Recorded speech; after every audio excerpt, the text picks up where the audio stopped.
नमस्कार। इंदौर डायरी के आज के अंक में आपका स्वागत है।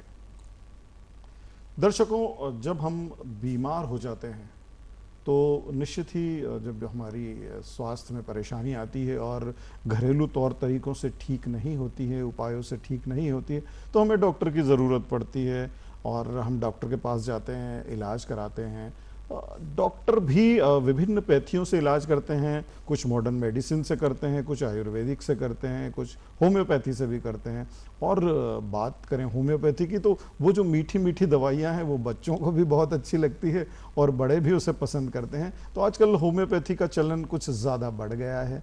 तो होम्योपैथी किस तरह काम करती है, किस तरह ठीक करती है, इन्हीं सब बातों को जानने के लिए आज हमारे स्टूडियो में मौजूद हैं डॉक्टर रोहित यादव। डॉक्टर रोहित यादव, आपका स्टूडियो में स्वागत है। धन्यवाद सर। मैं doctor index homeopathic college hospital research centre और स्वयं का क्लिनिक है जिसमें मैं मैनेजिंग डायरेक्टर CEO हूँ। Classical homeopathic clinic and health research centre जो कि शुक्लिया बापत चौराहे पे है और केंद्र सरकारी कर्मचारी का मैं अधिकृत डॉक्टर भी हूँ। अच्छा। और सबसे पहले मैं ये बताना चाहूँगा कि होम्योपैथिक जो पूरे विश्व में है वो सेकेंड लार्जेस्ट पैथी है। अच्छा। पहले पे एलोपैथिक है, सेकंड पे होम्योपैथिक है और इसके कोई साइड इफेक्ट नहीं है। ये डॉक्टर सैमुअल हैनीमैन साहब ने इसके जनक हैं और हम अच्छे से प्रैक्टिशनर कर रहे हैं और पूरे भारत में 300 प्लस कॉलेज हैं और सरकारी औषधालय भी बहुत सारे खुले हुए हैं, MP में भी खुले हुए हैं। और होम्योपैथिक चिकित्सा से हम जटिल से जटिल बीमारियों का इलाज करते हैं और उसमें देखा गया है कि हमारे यहाँ राष्ट्रीय अंतर्राष्ट्रीय कंपनियां इसमें लिप्त हैं और बहुत अच्छे और किफ़ायती दरों पे इसका इलाज होता है। और मीठी मीठी गोलियां, जैसे अभी आपने कहा, कोई कड़वी दवाइयाँ नहीं है। जैसे पेशेंट आता है बस ये है कि इसको सिम्टम पे बेस पे होने के देखते हैं जी। मन से नहीं लेना है। जैसे कुछ बहुत से लोग यूट्यूब पे देख के ले लेते हैं, वो नहीं करना है बस। इसका ध्यान तो इसमें ऐसा क्या अंतर आता है कि जो दवाइयाँ आप दे रहे हैं और वो हम अगर सुनकर पढ़कर, या मुझे पिछली बार अगर सर्दी हुई थी और मैंने आर्सेनिक एल्बम ले ली थी और मैं ठीक हो गया, तो मैं इस बार क्यों नहीं ले सकता उसको? वो इसलिए प्रवीण जी कि अगर आपने आर्सेनिक ली है तो उस समय आपके सिम्टम उसको परसिस्ट करते होंगे जी, तब आपको आर्सेनिक काम आई। उसी में एकोनाइट भी है, बेलाडोना भी है, बेसिलिनम भी है। तो हमारी जो पैथी वो सिम्टम पे बेस है। अच्छा। क्या सिम्टम आ रहा है? जैसे कोरोना काल में आर्सेनिक ने बहुत काम किया जी, क्योंकि वो एक सिनारियो था कि पहले एलर्जिक रेनाइटिस जैसे सिम्टम आएंगे, नाक बहेगी, फिर चोक लगेगा, फिर खाने निकलने में दिक्कत आएगी। इसलिए तो आपको ऐसे सिम्टम होंगे तो आपको डेफिनेटली काम किया। ये एलोपैथिक जैसा नहीं है कि आपने चेस्टान गोल ली वो काम हो गया। इसमें सिम्टम बेस पे सिम्टम आपके अलग अलग होंगे। जैसे अगर आपकी nose, tip of the nose अगर रेड है, लाल है, तो उसमें एलियम सिप आएगी जो प्यास से बनती है जी। और अगर उत्तरी पश्चिमी ठंडी हवा लगने से अगर सर्दी हुई है तो उसमें एकोनाइट दवा आएगी जो विदेशों में पाई जाती है दवाई जी जी, ऐसा। और अगर सर्दी आपका अमूमन हेरिडिटरी में है तो फिर बेसिलिनम का। मतलब हम जिसको ये मानते हैं कि सर्दी एक बहुत ही सामान्य सी बात है, उस सर्दी में भी कई प्रकार होते हैं, जैसे कि आपने बताया और चर्चा के दौरान भी आप बता रहे थे कि अगर रनिंग नोज है या नाक बह रही है, पतला पानी आ रहा है तो दवाई अलग हो जाएगी। अगर वो गाढ़ी है, म्यूकस जम रहा है तो दवा अलग हो जाएगी। एक नाक बंद है तो दवा अलग हो जाएगी, नाक खुली है तो अलग आ जाएगी, प्यास लग रही है तो दवा अलग हो जाएगी और प्यास नहीं लग रही तो भी दवा अलग हो जाएगी। मतलब सर्दी में भी आप कई तरह की दवाइयों का इस्तेमाल करते हैं। तो कहते हैं कि इसीलिए आप शायद कहते हैं कि पिछली बार जो हमने ली वो इस बार काम शायद ना कर पाए क्योंकि कुछ सर्दी की किस्म अलग हो सकती है। तो इसमें आप कुछ सजेस्ट कर सकते हैं कि जनरली अगर सर्दी खांसी अगर किसी को हो गई है तो अगर वो चाहता है कि भाई मैं खुद ही घर पे थोड़ा सा प्राइमरी इलाज कर लूं, तो क्या हम अपने आप कुछ कर सकते हैं? जी, मैं आपके माध्यम से और दूरदर्शन के श्रोताओं के लिए एक आर्सेनिक एल्बम है जो कि लो पोटेंसी में लेना चाहिए 30 जी, सेकेंड एकोनाइट 30, थर्ड आपका बेलाडोना 30, फोर्थ आपका एलियम सिपर 30, फिफ्थ आपका पोथोस 30 और सिक्स्थ लेमिना माइनर 30। तो डॉक्टर साहब आपने तो 6 दवाइयां बता दी है, अब हमें कैसे समझ में आएगा कि मैंने आर्सेनिक लेनी है या कुछ एकोनाइट लेनी है? सर बिल्कुल सही, रनिंग नोज अगर होगी जी तो आर्सेनिक लेना है जी। ठंडी उत्तरी पश्चिमी हवा लगने से हुई है तो हवा किसी भी तरह की, अगर हम बाहर ठंडी जा हवा रहे लगे हैं बाहर। मैं आपको एग्जांपल समझाऊं, जैसे एक माँ बाप बच्चे को बिठा के 2 व्हीलर से गए, जैसे नवलखा से विजयनगर, अब ऑफिस से घर जाते जाते ठंडी हवा लग गई और सर्दी हो गई, सुबह आना ऑफिस में आपके, तो वो अगर ठंडी हवा लगने से सर्दी हुई तो उसमें एकोनाइट काम आएगी, आर्सेनिक आएगी, बट वो 100% ठीक नहीं कर काम नहीं करेगी, 30-40%। और अगर एकोनाइट ली तो 100%। अब जैसे आप लोग एसी में अगर काम कर रहे हैं और ज़्यादा ही अगर कफ जम गया है और नोज ब्लॉकेज है तो उसमें बेलाडोना काम आएगी। अच्छा। और अगर हेरिडिटरी है, माता पिता से आई है, तो उसमें बेसिलिनम काम आएगी, जो कि एलर्जिक रेनाइटिस इवन ट्यूबरकुलिनम में भी काम आती है, जैसे ट्यूबरकुलोसिस हो गया तो भी वो काम आती है। और पोथास इसलिए दिए कि अगर डस्ट माइट होता है, साफ सफाई होती है, डस्टिंग होती है, अगर उसकी किसी कण से हो गई तो पोथास काम आती है। अच्छा। और लेमिना माइनर इंसिस्ट, जैसे आंख से भी पानी आ रहा है और नाक से भी पानी आ रहा है, तो लेमिना माइनर करके एक दवा आती है, उसको अगर आप लेते हैं 6-6 गोली, बड़े लोग और बच्चे 4-4 गोली, ये डाइल्यूशन फॉर्म में भी आती है, पिल्स में भी आती है, अब उसको दोनों तरीके से ले सकते। मतलब अगर हम खुद भी करना चाहें तो एक तो सबसे पहली बात ध्यान रखनी है कि लो पोटेंसी का इस्तेमाल करना है। लो मतलब 30 में, 30 में है ना, 30 पोटेंसी में ही लेना है। और फिर भी अगर आपके पास आसपास में निकट में आपके कोई अच्छे होम्योपैथ हैं तो कोशिश कीजिए कि पहले डॉक्टर को दिखा लें, क्योंकि वो आपसे ज़्यादा जानते हैं, वो इतना अपना समय बिता चुके हैं उन होम्योपैथी की दवाइयों और पढ़ाई के साथ, तो निश्चित ही उनके अनुभव का हमें लाभ भी मिलेगा और अच्छे से चिकित्सा भी हो पाएगी। जी बिल्कुल। तो ये दवाइयाँ काम किस तरह करती है? मान लीजिए किसी को आपने सर्दी के लिए कोई आया या खांसी के लिए आया, तो ये किस तरह काम करती है? आप तो मीठी मीठी गोलियां दे देते हैं 4 या 6, ऐसा क्या जादू होता है उनमें? आपका क्वेश्चन सही है सर, ये सीधे मेंटल लेवल पे जाती है। अच्छा। ये पेट में नहीं जाती एलोपैथी जैसा। अच्छा। आपने 6 डोज लिया माथे पे, सीधे मेंटल जीभ पे रखा और दिमाग पे काम करेगी। जस्ट लाइक जैसे आपने गुलाब जामुन खाया या मिर्ची खाई तो उसका स्वाद दिमाग पे कि मीठा है या चरखा है, उस टाइप से हमारी ये काम करती है जी। और फिर वो जाके उसका मोडस ऑपरेंडी ये है कि जो चीज डैमेज उसको रिपेयर करना। अच्छा। वाइटल फोर्स को अरेंज करना। होम्योपैथिक बीमारी ठीक नहीं करती, वो वाइटल फोर्स जो आपका कमजोर हुआ है जिससे आप डीएक्टिवेट हुए उसको एक्टिव करना। तो हमारी बेस्ट मेडिसिन होती है, हम सीधे मेंटल लेवल पे देते हैं, उसका एक्शन मिलता है। साइंटिफिकली भी प्रूवन है। पहले लोग सोचते थे क्या होता है इनकी मीठी मीठी गोलियों से, शक्कर के दाने हैं, साबुदाने की गोलियां, मगर अब पता चल रहा है उनको जब विश्व पटल पे आए और अभी हमको केंद्र सरकार द्वारा भी पहले होम्योपैथिक होता था, पहले डीएचबी होते थे, फिर डीएचएमएस हुआ, फिर अपग्रेडेड होकर बीएचएमएस हुआ, फिर एमडी हुआ, फिर पीएचडी, अभी मैं स्कॉलर हूँ, पीएचडी हो रहा। अच्छा। और अब डीएम भी हो रहा है नेक्स्ट ईयर से कि आप स्पेशलाइजेशन पे जाइए जी।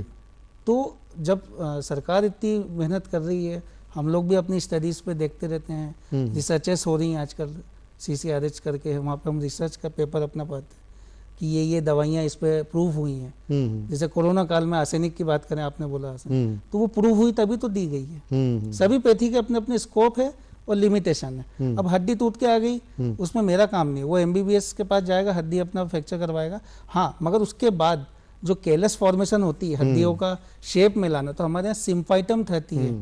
आपके दूरदर्शन के श्रोताओं के लिए सिम्फाइटम 30 अगर वो लेंगे तो आपकी हड्डी कैल्सिफिकेशन सही होगा। अच्छा। और केलस फॉर्मेशन जैसे बोलते हैं ना प्लास्टर ऑफ पेरिस जैसे पुताई वाला, ऐसे कैल्सिफिकेशन अंदर से बराबर, तो वो नेचुरल हीलिंग का काम करेगा। सिम्फाइटम 30 सिम्फाइटम 30 अगर आप लेंगे तो बोन का कर्वेचर भी अच्छा होगा और कोई साइड इफेक्ट नहीं है। फिर कैलकेरिया फॉस करके हम लोग देते हैं हड्डियों के लिए, अगर उसको दूध के साथ लें तो और 100% काम हो, तेजी से काम। या आर्थराइटिस में भी सिम्फाइटम का यूज किया जा सकता है। आर्थराइटिस में भी करा जाता है, उसमें भी रस्टॉक्स भी काम आती है सर। अगर अकड़न जकड़न है तो रस्टॉक्स आती है। जैसे आप बता रहे हैं तो मैं स्पेशलाइजेशन ही बताऊं आपको जी, तो फिर आप वही क्वेश्चन करेंगे। और अगर नसों का काम है, जैसे नस सूजन आ रही है, कुछ हो रहा है, एथन आ रही है, तो उसमें रूटा 30 आएगी जी। और अगर मस्कुलर है तो उसमें हाइपेरिकम और लिदम काम आएगी। तो अलग अलग दवाइयाँ हैं।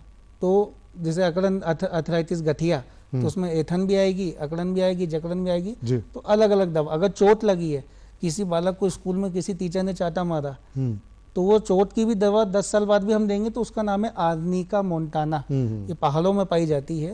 अगर इसका हम लो पोटेंसी आप लीजिएगा और डॉक्टर को कंसल्ट करके आप हाई डोज लेंगे तो पुरानी चोट भी आपकी रिपेयर हो जाएगी, हील हो जाएगी। हाँ, हील हो जाएगी। काफ़ी पेशेंट हमारे पास आए हैं जैसे आप सुनने में कम पड़ा है या कोई गुमड़ा हुआ है, ट्यूमर हुआ है, उसमें हम आर्निका देते हैं, उसको रिजल्ट मिलता है। मतलब कुल मिला के जैसा कि आपने बताया कि जो होम्योपैथी की दवा है वो रखते हैं जीभ में, असर दिमाग पे करती है, मतलब आप मानसिक रूप से इलाज करते हैं और बीमारी का नहीं, इम्यूनिटी बढ़ाते हैं, शारीरिक क्षमता हमारी जो है उस जीवन शक्ति को बढ़ा देते हैं। और मैंने तो ये भी देखा है कि जो वायरल इन्फेक्शन होते हैं, सीजनल भी होते हैं, जैसे अभी सीजन चल भी रहा है वायरल का, और इसमें भी जो कुछ दवाइयां हैं वो काफी तेजी से असर करती हैं। हमारे इसमें एक दल का मारा करके दवा है जो रेनी सीजन के लिए पिक्युलर बनी हुई। अच्छा। कुछ भी प्रॉब्लम हो, आपने बुखार का बोला, सर्दी, सिर दर्द, और एक पित्ती होती है, अर्टिकेरिया बोलते हैं, शीत गर्मी, कि अभी आप एसी से नॉर्मल टेम्परेचर में गए तो एकदम से चले गए, अगर कुछ लेप नहीं लिया तो पित्ती आ जाती है, तो उसमें क्या होता है, स्पॉट बन जाती है, वो वापस गायब हो जाती है। तो उसमें भी दल का मारा करके दवा हमारी बहुत अच्छी है। फिर इसी में सर्दी होगी, क्योंकि आप ठंडा गर्म मौसम में होंगे, कूलर में बैठे हैं, एसी में बैठे हैं, पंखे में बैठे, समझ नहीं आता, तो उसमें हिपासल्फ काम आती है। आर्सेनिक एकोनाइट जो बताया वो तो है ही, उसके अलावा बता रहा हूँ इस मौसम की, अब इसमें घबराहट, बेचैनी, तो उसके लिए जेलसीमियम आती है जी। तो उसमें डलनेस, डिजीनेस, उसको D3 बोलते हैं, डलनेस, डिजीनेस, ड्राउजीनेस लगता है, और ट्रेमर और ट्रेमलिंग आता है। अगर जैसे मैं पानी उठाऊं तो ऐसे ट्रेमर भी आते हैं, तो उसमें हम जेलसीमियम देते हैं जी। और ग्लोनाइन, अगर चक्कर, लू जैसा, लू वाला सिम्टम नहीं, बट ठंडे गर्म में करेगा तो उसको सफोकेशन होगा, लू की खास दवा है। हाँ, ग्लोनाइन सर, ग्लोनाइन बहुत अच्छी है जी। तो इन सीजनों में ये 4-5 मेडिसिन का बहुत अच्छा काम है। अच्छा, ये एक जो जनरल एक समस्या आती है, लगभग सभी को इससे पीड़ित देखा गया, कभी ना कभी तो कोई ना कोई प्रभावित हो ही जाता है, वो पेट की समस्या हो जाती है, पेट फूलना, कब्ज होना या गैस हो जाना। तो इसका क्या उपाय है और इसको किस तरह एक लाइफस्टाइल में भी चेंज करके किस तरह इसे रोका जा सकता है, सुधारा जा सकता है, जीवन को बेहतर बनाया जा सकता है? जी बिल्कुल, अच्छा क्वेश्चन करा। आजकल गैस एसिडिटी बहुत ही कॉमन बीमारी हो गई जी। ये छोटे बच्चों से लेके मिड एज और ओल्ड एज में सब में पाई जाती है जी। सबसे पहला देखा जाए तो हम जहाँ रहते हैं, इंदौर सबसे स्वच्छ शहर है, आज उसका 8वीं बार उसका वो हुआ, तो उसके लिए सबको बधाइयाँ। और खाने पीने का भी शहर बहुत है, जलेबी, पोहा, विशेषकर सेव बेसन का। अब इंदौरी आदमी खाना खाता है, सेव उसकी टेबल पे, वो तो 100 ग्राम सेव, 100 ग्राम कम से तो आप देखेंगे कि इंदौरी आदमी का ब्लड प्रेशर ज़्यादा बढ़ा देगा, क्योंकि नमकीन खा रहा है। एसिडिटी रहेगी, गैस रहेगी। बहुत से लोगों को एसिडिटी और गैस में समझ में नहीं आता। अच्छा, तो उसमें प्रवीण जी एसिडिटी इनमें अंतर है दोनों में? हाँ, दोनों में अंतर है। एसिडिटी होती है वो डकार ऊपर, अच्छा, और गैस जो है वो नीचे के रास्ते, अच्छा अच्छा अच्छा, फ्लैटुलेंस होता है। मगर आदमी कंफ्यूज रहता है, वो बेचारा समझ ही नहीं पाता है कि मुझे एसिडिटी है कि गैस है। तो एसिडिटी में आप अगर फर्स्ट ऑफ ऑल चलें तो क्या होता है, जो हमारे लीवर है उसमें एक गॉल ब्लेडर, उसमें से हमारा हाजमा रस निकलता है, ठीक है, उसको HCl बोलते हैं। खाना खाते समय टीवी चालू नहीं रहना चाहिए, मोबाइल भी नहीं रहना चाहिए, और पानी केवल देखने के लिए, पीने के लिए नहीं है। क्योंकि आप पीते हैं तो जितने गैस्ट्रिक जूस है, जो मालिक ओरिजिनल डॉक्टर उसने आपको सब दे रखा है, खाने के पहले पानी पीजिए, खाने के साथ केवल रखिए, अगर अटक जाए तो पीजिए, जब पूरा खाना समाप्त हो जाए उसके बाद कुल्ला कर लीजिए, ताकि कोई कैविटी न रहे। मगर हम लोग क्या होता है, देखा जाता है टीवी देखा, वहाँ रोना आया, इधर पानी पिए, तो जो आपका खाना है वो अनडाइजेस्ट होगा, क्योंकि जितने जूसेस है वो पानी से पूरा ड्रेन आउट हो जाएगा। ड्रेन आउट हो गया तो आपको डिस्पेप्सिया होगा, नोशिया होगा, वोमिटिंग होगा, सीने में जलन होगी, और ऐसा लगेगा सफोकेशन। और कभी कभी तो ऐसा लगता है कि लेफ्ट साइड हुआ तो मैं भी पॉसिबल, कभी कभी दिल का भी लगने लग जाता है, और आदमी डर के मारे सब चीज़ें करा लेते। और वही चीज़ गैस में हुई तो नीचे आ गए, अपर पार्ट में तो एसिडिटी हो गया, गैस में हुआ तो पैर भारी हो जाएगा, सूजा हुआ लगेगा। फिर कब्ज, जो आपने बोला कब्ज है, बदहजमी है, फिर धीरे धीरे वो पाइल्स में डेवलप हो जाती है। और पाइल्स भी 2 तरीके की होती है, एक एक्सटर्नल, एक इंटरनल। उसके एक पहले स्टेज होती है फिशर, जैसे एड़ी फटने लगती है, ऐसे मल द्वार के इधर फटने लगता है, उसको फिशर बोलते हैं। तो जैसे जैसे बेचारा मोशन वो करेगा, टाइट हो जाएगा। और पानी का सेवन आजकल हम देखते हैं, कंटेनर लोग भरा के जाते हैं, हाइड्रोजन वाटर चल रहा है, और फ्रिज का पीते हैं, तो उससे मल जो है वो कड़क होता है। अच्छा, और आंतों पे प्रेशर आता है। आजकल आपने हर्निया एक बीमारी सुनी होगी, हाइटियस हर्निया हुआ, जितने भी प्रकार के हर्निया हुआ, वो क्या होता है, कब्ज हुई, आदमी प्रेशर लगता नहीं है, वेस्टर्न टॉयलेट का कल्चर चल रहा है। आप देखिए योगा या जिम क्लासेस में आजकल मल आसन सिखाया जा रहा इमाल हसन के हम तो पहले से इंडियन टॉयलेट में देसी लोग करते थे, मगर एक मॉडल कल्चर को अपनाया जा रहा है तो वेस्टर्न कल्चर, तो वेस्टर्न टॉयलेट आ रही है। इसमें डॉक्टरों के लिए ये है कि पेशेंट बनते ज़्यादा जा रहे हैं, बच्चे छोटे छोटे बच्चों को पाइल्स होने लग गई सर। अच्छा। क्योंकि उसमें प्रॉपर एंगल नहीं बनता है तो मोशन निकलता नहीं है। तो इस वजह से ये पाइल्स है, फिशर है, एक फिस्टूला होती है भगंदर जिसको बोलते हैं, मल द्वार के इधर उसमें गांठें हो जाती हैं, भगंदर बोलते हैं। तो वो एक ज़्यादा कॉमन बीमारी चल रही है, और अगर ऐसे ही चलता रहा तो मैं ये समझता हूँ कि 10 में से 6 से 7 लोगों को ये चीज़ें होने लग जाएंगी। क्योंकि आज आप देखिए मॉडर्न लाइफ जैसे सोने का कोई समय नहीं है, हमें इंदौरी आदमी तो सेव खाना है, छोटे छोटे बच्चे मंचूरियंस, चाइनीज नूडल्स, इसमें जो प्रिजर्वेटिव डलते हैं एजिटोमोटो करके, वो आपका बहुत दिक्कत दे रहा है। वो किचन में भी पहले ये सामान नहीं रहता था, माइक्रो ओवन टाइप का। पहले आप कैंसर सुनते थे कि एक एरिया में एक आध पेशेंट, आज आप भी माध्यम से, डिजिटल माध्यम से सुनते हो कैंसर ही कैंसर पेशेंट। वो सबसे ज़्यादा गैस एसिडिटी बहुत मेन रोल है। आदमी छोटी सी बात बोलता है कि गैस बनी एसिडिटी, नहीं, ये बहुत बड़ी बीमारी भी बन सकती है। अच्छा। हाँ, तो ये बहुत दिक्कत वाला विषय है, मगर इस पर कोई ज़्यादा संज्ञान लेते नहीं है। तो इसमें हमारे दर्शकों को जो देख रहे हैं और इस तरह की कोई समस्याओं से पीड़ित हों कि गैस बन रही है, एसिडिटी बार बार हो रही है, तो वो क्या करें, किस तरह अपनी लाइफस्टाइल सुधारें, किन किन चीज़ों का ध्यान रखें ताकि उनको वो परेशानी ना हो? सबसे पहले अगर आपकी दिनचर्या, अगर आप नाइट में सही से सोएंगे तो सुबह उठें और मॉर्निंग वॉक पे जाएं जी, या जॉगिंग करें जैसा उनको लगे। फिर उठने से 1 घंटे के भीतर आपका चाय बिस्किट नाश्ता हो जाना चाहिए, मगर वो हम लोग नहीं करते हैं, या तो बेड टी पे करते हैं। बेड टी हम लोगों का कल्चर नहीं है। अच्छा। ये विदेशियों का है, मगर हम लोग आजकल बेड टी का कल्चर चल रहा है, बेड टी। फिर उसके बाद नहाने के बाद आपका नाश्ता होना चाहिए, मगर आजकल सब उल्टा हो रहा है। सुबह दूध पिया जा रहा है, दिन में फल का जूस और रात में दही छाछ। हमारे पूर्वज कह के गए कि सुबह फल का जूस, दिन में दही छाछ और रात को दूध। अच्छा। मगर मॉडल कल्चर को सब उल्टा कर दिया, तो सब पीड़ित हो रहे हैं। जैसे आपने पहले जिक्र किया था अर्थराइटिस का, तो वो इसीलिए हो रहा है कि सुबह सुबह जो चीज़ लेना हो आप ले नहीं रहे। जो फल का जूस आप सुबह दूध ले रहे हैं तो वही आपका कब्ज हो रहा है, गैस हो रहा है। स्कूल छोटे बच्चे को मदर भेज देती कि जाओ दूध पी के, सिंपल, ना ब्रेड दी, ना टोस्ट दिया, ना बिस्किट दिया, और कभी कभी तो यहाँ चलन देखा पराठा दे देते हैं उसको। तो दोनों कॉन्फ्लिक्ट पैदा कर देता है। बच्चा दिन भर गैस एसिडिटी बनता, फिर उसका जब लंच टाइम होगा तो पित्त जो अम्ल है, जो गॉल ब्लैडर से पित्त जा रहा है, वो उसका सही होगा नहीं, पाचक रस पाचक होगा, डिस्पेप्सिया होगा। कभी कभी बच्चे चक्कर खा जाते हैं, नाक से खून आ जाता है, फिर स्कूल से फ़ोन आता है कि आपके बच्चे को ये दिक्कत है। मगर कोई ये नहीं जा रहा कि उसकी दिनचर्या कैसी गलत की जाए, चाहे बच्चा हो बड़ा हो। अब आप और हम जैसे हो, या अगर नहीं लेंगे तो ये चीज़ें होगी। थोड़ा सा आपको रोकना चाहूँगा, आपने अभी बताया कि सुबह हमें ब्रेड और बिस्किट ले लेना चाहिए। कुछ लोग इसका मना भी करते हैं कि मैदा होता है और उससे भी तकलीफ होती है। सर, मैदा होता है उससे तकलीफ है, मगर वो ज़्यादा बड़ी तकलीफ नहीं है बनिस्बत गैस के। अच्छा। क्योंकि आजकल बिस्किट भी सब मैदे के ही हैं, आटे के बच्चे खाते नहीं हैं, तो कुछ तो खाएं, कुछ नहीं खाएंगे तो इसकी जगह कुछ और हम इस्तेमाल नहीं कर सकते ब्रेकफास्ट में? इस्तेमाल कर सकते हैं, जैसे खारी है वो भी फिर मैदा आएगा। पोहा खा सकते हैं? पोहा भी सर देखा गया, जो माइग्रेन एक बीमारी होती है, पेट के रास्ते सीधा होता है, उसमें पोहा, साबूदाना और तुअर की दाल वो ज्यादा हाइपर एसिडिटी करती है। अच्छा। इवन दो कभी कभी ऐसा लगता है कि माइनर अटैक आ गया, उनको ऐसा लगता फील होता। तो पोहा भी मैं हर किसी को सजेस्ट नहीं कर सकता। अच्छा अच्छा अच्छा। आपके लिए वो हल्का है, मगर किसी और के लिए वो भारी हो गया। तो आप देखेंगे हमारे पास आते हैं सब, पोहा हम खा लेते हैं तो पूरा गैस बन जाता है। वो किसी किसी को इतना हो जाता है कि अगर रब करेंगे तो डकारें निकलती हैं। अच्छा। वो छोटे छोटे बच्चे को मैं बताना चाहूँगा, अभी 1 आध हफ्ते पहले मेरे क्लिनिक पे पेशेंट आया था, वो बच्चा पोहा डेली खाता था, तो उसका मल द्वार सूज गया गैस के कारण, बवासीर होना उसको करने लग गया, क्योंकि वो पेट भी साफ नहीं होता था, और उसके दांतों में भी इतना एसिड बनने लग गया कि उसके दांत गलने लग गए। तो डेंटिस्ट के पास गया, डेंटिस्ट ने बोला इसको हाइपर एसिडिटी।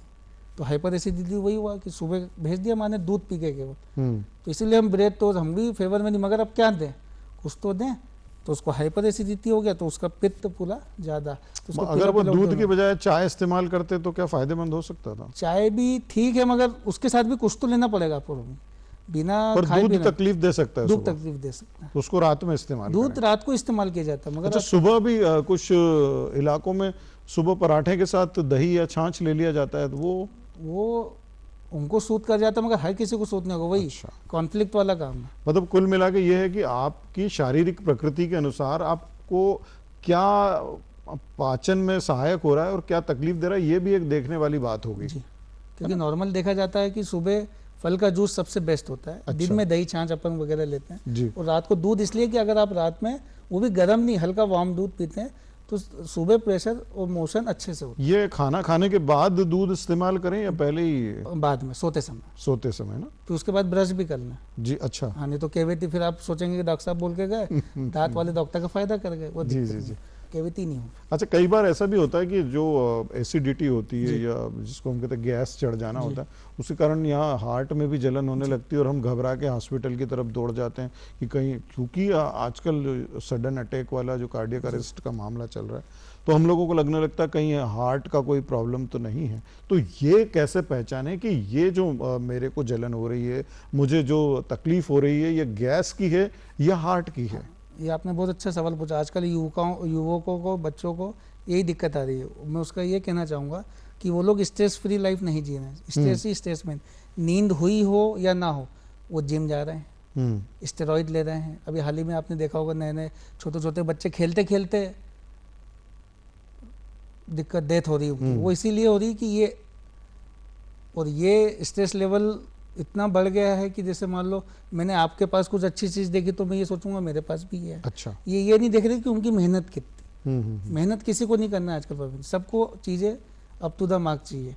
और फिर जो आपने जैसा बोला हार्ट और गैस और हार्ट में ये दिक्कत है, आप ऐसे समझ सकते हैं कि अगर हार्ट का पेन होगा तो आपको पहले ये नसों में नमनेस आएगी, मतलब सुन्नपन आएगा लेफ्ट हैंड में। हाँ, लेफ्ट हैंड में आपके लेफ्ट साइड दिल होता है, हार्ट होता है, तो आपको नमनेस आएंगी। फिर धीरे धीरे इसमें क्या होगा, कभी कभी आपको एकदम ऐसा लगेगा कि ये सुन्न पड़ गया, जैसे पैरालाइज टाइप होता है, सिंपल ऐसा लगेगा कि ये इससे आपकी कुछ चीज उठेगी नहीं।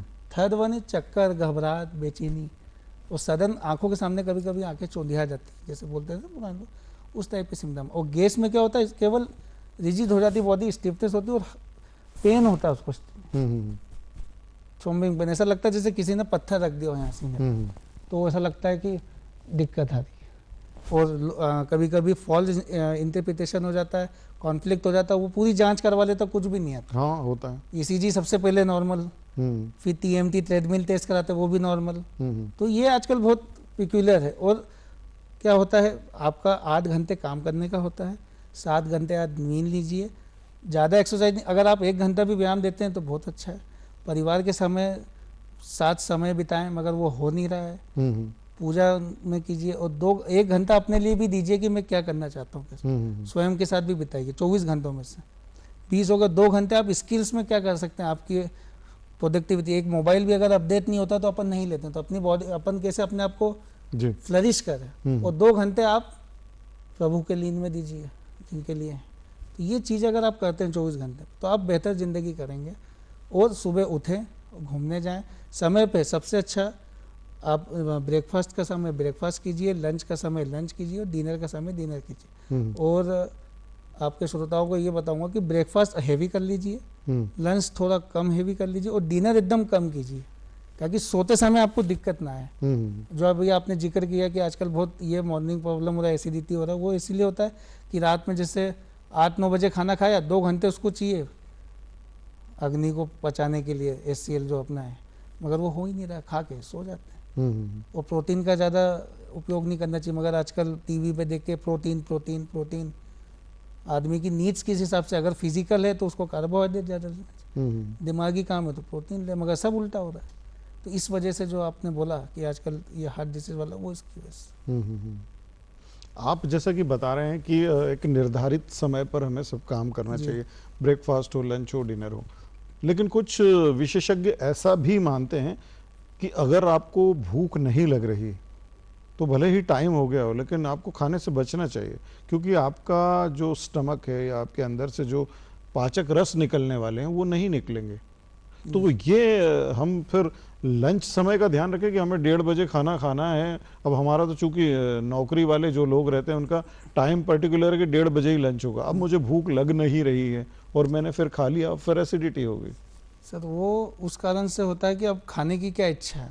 अगर आपने सुबह समय पे लिया है तो आपको डेफिनेटली आपका उसका काम, वो हाजमादस वो अपने आप कंट्रोल चलता है, वो अपने हाथ में नहीं है, वो अपनी साइकिल खुद चलेगा। तो उसके लिए नाश्ता आपको समय पे चाहिए, खाना चाहिए, और मैंने जैसे कि बताया खाना है तो पानी को रखना चाहिए, पानी पीना नहीं है आपको। मगर क्या होता है अलबत्ता कि आप कुछ भी टेंशन में, और खाने को पहली बात चबाना चाहिए। अभी आपने बोला 1:30 बजे लंच होता है, हमारा भी, हम डॉक्टर हैं जिस कॉलेज में रहते 1:30 से 2 लंच होता है, तो आधा घंटा दिया है सफिशिएंट। मगर क्या कहता है आदमी मोबाइल देखने के चक्कर में टिफिन खोला और वो चबाया भी नहीं, बस निगला, और निगला तो वो पचेगा ही नहीं। आंतड़ियों को काम करना पड़ता है चबाने का।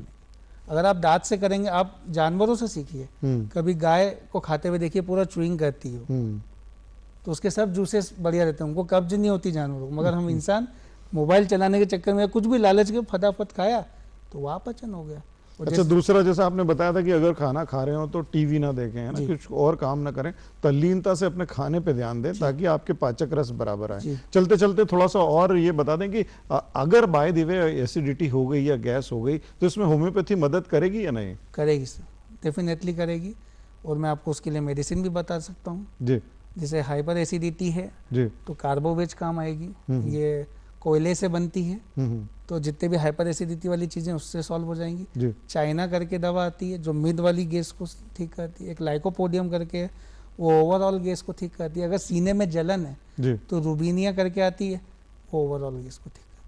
तो डॉक्टर साहब आपने बहुत अच्छी जानकारी दी और काफ़ी सारी दवाइयाँ भी बताई हैं, लेकिन फिर भी हम सभी को ये ध्यान रखने वाली बात है कि चूंकि डॉक्टर साहब सिम्टम्स को भी जानते हैं, दवाइयों को भी जानते हैं, उस हिसाब से उन्होंने दवाइयाँ बताई है। तो अगर आप ले रहे हैं तो ध्यान रखिएगा कि सिम्टम्स को ध्यान रखें, और अगर आप ऐसा नहीं कर पाते हैं तो हमारी सलाह तो ये है कि आप अपने निकट के अच्छे होम्योपैथ के पास जाइए और उनकी सलाह से अपनी बीमारियों का इलाज कराइएगा। डॉक्टर साहब, आप हमारे स्टूडियो पधारे और हमारे दर्शकों को इतनी अच्छी जानकारी दी, इसके लिए आपका बहुत बहुत धन्यवाद।